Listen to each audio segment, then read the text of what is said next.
भगवान श्री राम के वनगमन के बाद माता कौशल्या और श्री भरत के मिलन का करुण दृश्य कुछ ऐसा है।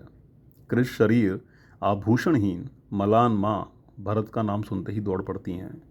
वत्सल गो की तरह मन में मिलन की उत्कट आशंका होते हुए भी शरीर इतना शक्तिहीन हो चुका है कि वे मूर्छित होकर भूमि पर गिर जाती हैं।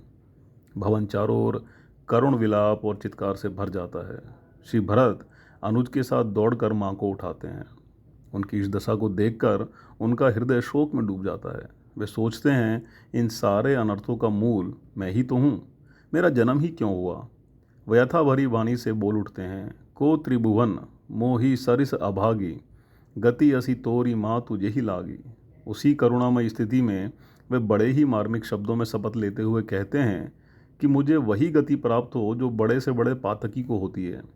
जे पातक उपपातक अहि, कर्म बचन मन भव कभी कहीं, ते पातक मोहि होऊं विदाता, जो यहु हो मोर मत माता। कौशल्या माता के हृदय पर अनेक भीषण और निर्मम आघात लग चुके हैं। ऐसी परिस्थिति में ही श्री भरत का आगमन होता है। यदि कहीं श्री कौशल्या माता के हृदय में यह संदेह हो जाए कि वास्तव में श्री भरत की सम्मति से ही यह हुआ है और केवल लोक प्रदर्शन के लिए ही वह मेरे निकट आया है, तो उनकी बड़ी बुरी स्थिति हो जाएगी। उनको असहाय पीड़ा होगी और ऐसी स्थिति में उनके हृदय पर एक बहुत बड़ा आघात पहुंचेगा, जिसे संभव है वह ना सहन कर सकें। ऐसी परिस्थिति में श्री भरत जी ने बड़ी ही मनोवैज्ञानिक बुद्धिमत्ता का कार्य किया। उनके लक्ष्य कौशल्या माता के हृदय को शांत करना था। उनके लिए अपने को निर्दोष सिद्ध करने के सिवाय कोई उपाय नहीं था।